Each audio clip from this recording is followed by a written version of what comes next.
Next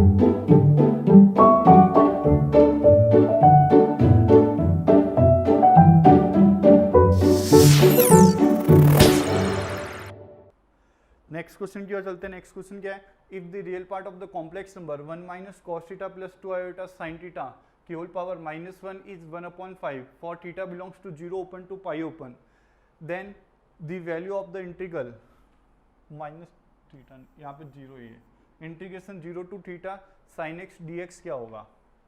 तो simple सी बात है कि इसके इंटीग्रेशन की वैल्यू पूछना चाह रहा है। इस इंटीग्रेशन को अगर हम देखें तो यानी कि 0 तो कोई दिक्कत है नहीं, थीटा आ रहा है, यानी कि थीटा का वैल्यू हमें पता नहीं है। अगर थीटा का वैल्यू पता लग जाएगा तो बेसिकली हमारा आंसर आसानी से आ जाएगा। अब नेक्स्ट टारगेट क्या है, नेक्स्ट टारगेट को हम देखें तो थीटा को फाइंड आउट करना। अब थीटा कहाँ से आएगा, एक और इन्फॉर्मेशन है कि रियल पार्ट दे रखा है इस कॉम्प्लेक्स नंबर का, वो कितना है 1/5। तो चलो हम एक काम करते हैं कि इस कॉम्प्लेक्स नंबर को उठाते हैं और बोलते हैं कि इसका रियल पार्ट लेकर आओ, क्या होगा। तो यानी कि हमारे पास में कॉम्प्लेक्स नंबर क्या हो गया, 1/1 minus cos theta plus 2 iota sine theta equal to क्या है, इसके रियल पार्ट की बात हो रही है ना, तो इसका रियल पार्ट कितना है 1/5। ठीक है, तो चलो एक काम करते हैं कि हमें जैसे कि पता है अगर हमारे पास में कॉम्प्लेक्स नंबर z अगर a प्लस आयोटा b की फॉर्म का है तो इसका रियल पार्ट ऑफ z क्या हो जाएगा, रियल पार्ट ऑफ z क्या हो जाएगा a।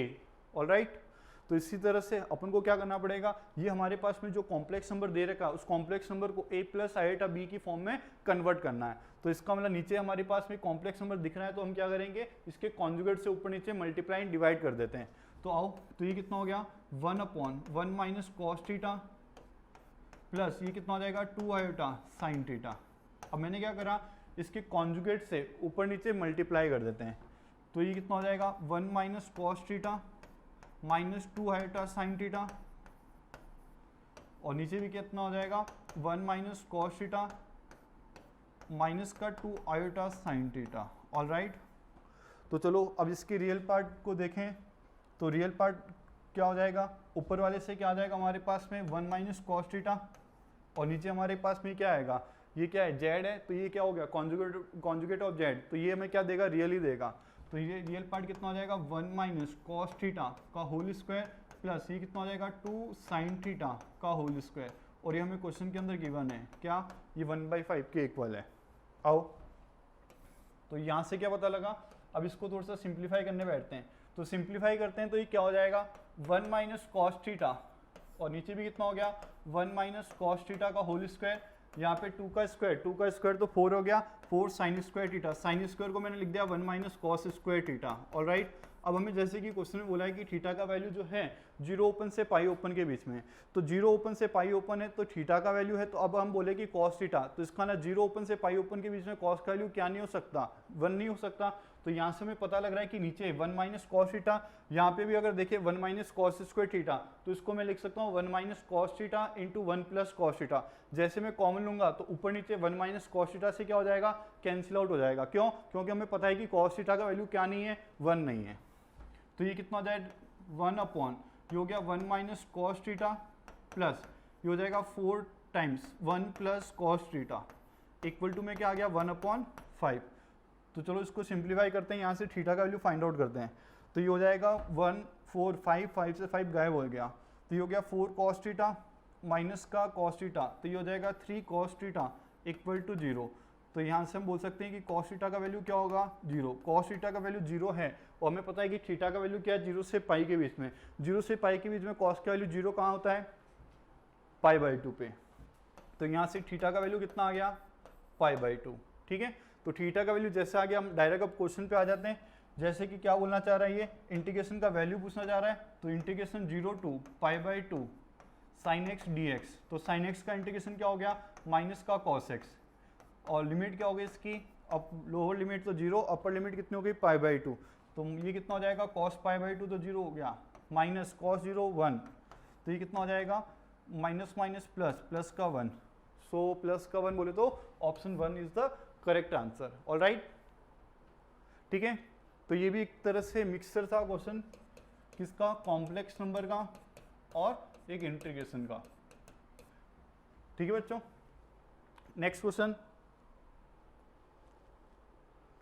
Question number 8।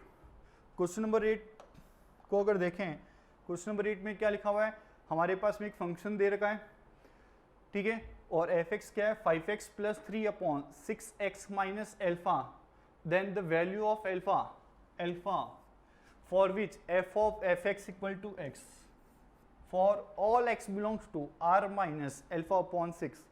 तो मुझे बताना है कि अल्फा का वैल्यू क्या होना चाहिए, अल्फा का वैल्यू क्या होना चाहिए जिसके लिए f of fx क्या आ जाए, x के इक्वल आ जाए। तो बेसिकली बच्चों अगर तुम यहाँ पे देख रहे हो ये किस फॉर्म का है, हमें पता है क्या, अगर fx हमारे पास में ax + b upon cx + d है, अगर हमें बोला जाए कि f of fx अगर x है तो इसका मीनिंग हुआ क्या, a + d क्या होना चाहिए, 0 होना चाहिए।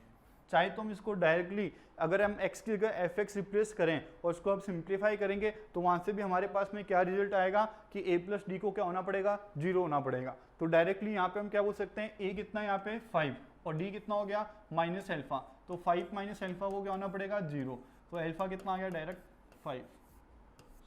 So option 2 is the correct answer, ठीक है। Next question number 9।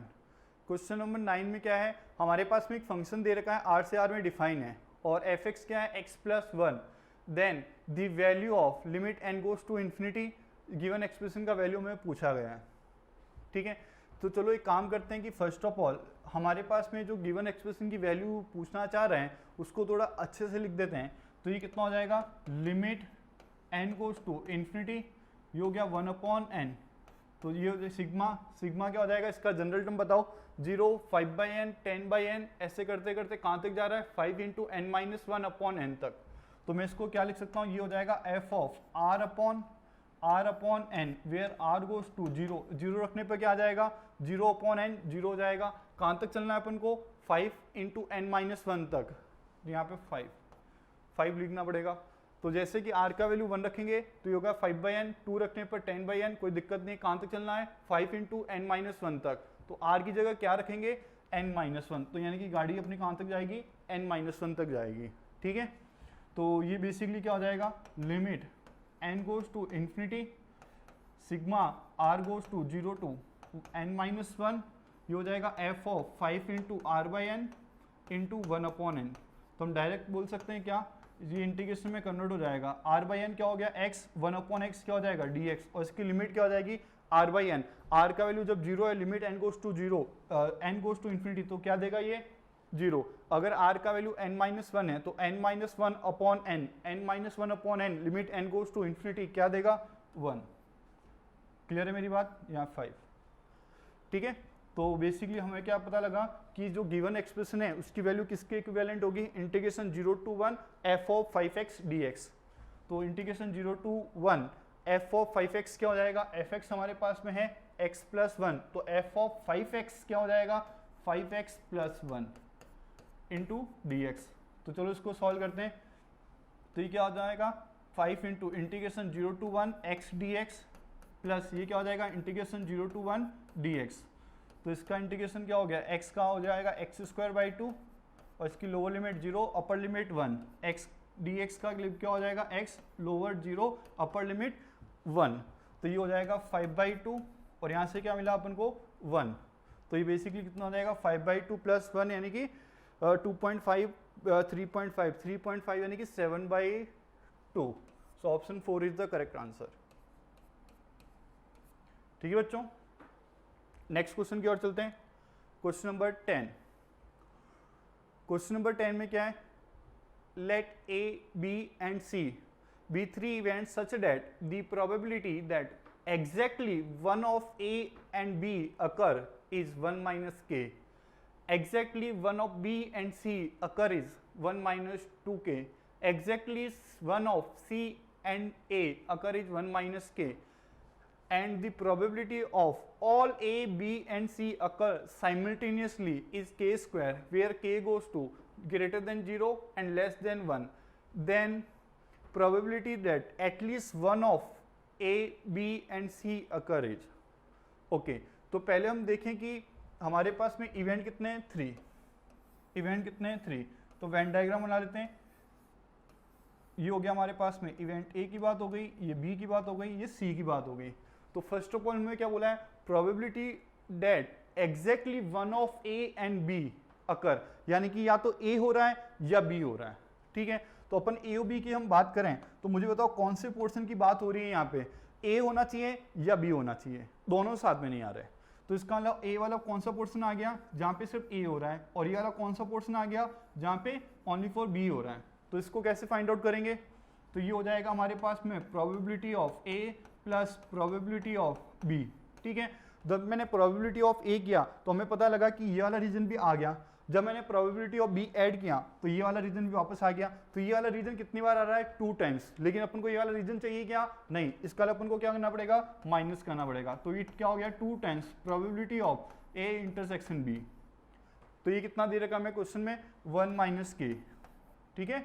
और सिमिलरली बी एंड सी की बात हो रही है, तो सिमिलरली मैं क्या बोल सकता हूँ, probability of B plus probability of C minus 2 times probability of B intersection C. ये क्या हो जाएगा, 1 minus 2k, and probability that exactly one of C and A. तो सी एंड ए का क्या होगा, probability of C plus probability of A minus क्या हो जाएगा, 2 times probability of A intersection C equal to क्या दे रखा है ये, 1 माइनस के। चलो फिर उसके बाद में दे रखा है कि ए बी एंड सी अगर साइमल्टेनियसली, तीनों के तीनों हो रहे हैं सेम टाइम पे साइमल्टेनियसली, इसका मतलब कौन सी बात हो रही है, ये वाले रीजन की। ये वाला रीजन कौन सा है, A intersection B intersection C. तो हमारे पास में क्वेश्चन में गिवन है कि probability of A intersection B intersection C क्या दे रखा है, ये k²। ओके, देन क्या पूछना चाह रहे हैं, then the probability that at least one of A B and C. At least की बात हो रही है, ए हो सकता है, बी हो सकता है, सी हो सकता है, ए बी भी हो सकता है, बी सी भी हो सकता है, ए सी भी हो सकता है, या तीनों के तीनों भी हो सकते हैं। तो बेसिकली किसकी बात हो रही है यहाँ पे, probability of A union B union C की बात हो रही है। ये पूछना चाह रहा है कि क्या होगा, ठीक है। और ये भी हमें क्वेश्चन में गिवन है कि के का जो वैल्यू है ग्रेटर देन 0 है और लेस देन 1 है, ऑलराइट। तो अब अपन को क्या करना है, ये हमारे पास में जो 4 कंडीशंस आई है, 4 इक्वेशन जो आई है, इसको यूज करते हुए अपन को A union B union C union A union B union C union की A union B union C की बात करनी है और उसके प्रोबेबिलिटी की बात करनी है।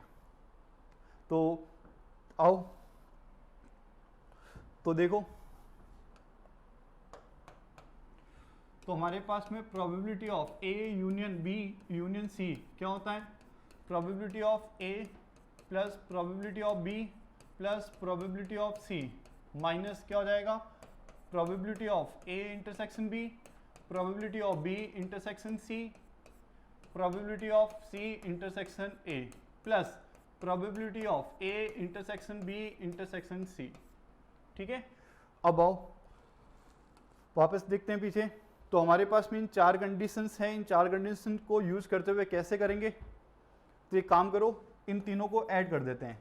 जैसे मैंने तीनों को ऐड किया तो हमें क्या मिलेगा, probability of A plus probability of B minus probability of A intersection B, probability of B intersection C, probability of C intersection A equal to क्या हो जाएगा, पी ए 2 हो जाएगा, P B 2b, P C 2pc हो गया, और यहाँ पे भी सब 2 टाइम्स है। तो इनको ऐड किया 1 1 1 कितना हो गया 3, माइनस का k माइनस का 2k माइनस का k माइनस का 4k। तो ये हमें बेसिकली क्या दे रहा है, 3 माइनस 4k, और यहाँ से 2 को कॉमन लेंगे तो नीचे चला जाएगा, तो आ जाएगा 3 माइनस 4k अपॉन 2। ये हमारे पास में इसकी वैल्यू आ गई। तो चलो अब देखो, इस पूरे गिवन ये कंप्लीट एक्सप्रेशन का जो वैल्यू हमें दिखाई दे रहा है, इसका वैल्यू हमारे पास में है कितना, 3 माइनस 4k अपॉन 2, ठीक है। और probability of A intersection B intersection C वो कितना है हमारे पास में, k²। तो ये कितना हो गया, k²। अब इसको सिंप्लीफाई करें तो ये कितना हो गया, 2k² minus 4k plus 3 upon में क्या आ गया 2, ठीक है। और ये भी हमें पता है कि k का वैल्यू ग्रेटर देन 0 है और लेस देन 1 है। तो इसको मैं क्या लिख सकता हूँ, ये हो जाएगा k² माइनस का 2k प्लस 3/2। तो k के अंदर क्वाड्रेटिक वाली चीज़ दिख रही है, परफेक्ट स्क्वायर बना लेते हैं। तो ये कितना हो जाएगा, k माइनस 1 का होल स्क्वायर, यहाँ पे क्या आ जाएगा, k² माइनस 2k प्लस 1 आ गया तो माइनस 1 करना पड़ेगा, ये हो गया प्लस का 3/2। तो ये हो जाएगा हमारे पास में 1/2 प्लस k माइनस 1 का होल स्क्वायर। तो हमें पता लगा कि probability of A union B union C क्या होगा 1/2 प्लस के माइनस 1 का होल स्क्वायर, और के का वैल्यू क्या है ग्रेटर देन 0 लेस देन 1, तो यानी कि जो कंप्लीट एक्सप्रेशन की जो वैल्यू होगी वो क्या होगी, अब के माइनस 1 का होल स्क्वायर है, कभी 0 तो हो नहीं सकता, ये क्या होगा पॉजिटिव देगा, तो इसका मतलब इसकी प्रोबेबिलिटी होगी क्या होगी 1/2 से ग्रेटर होगी। तो देखते हैं 1/2 से ग्रेटर कौन सा ऑप्शन दिख रहा है, तो greater than 1/2, so option 2 is the correct answer. ठीक है।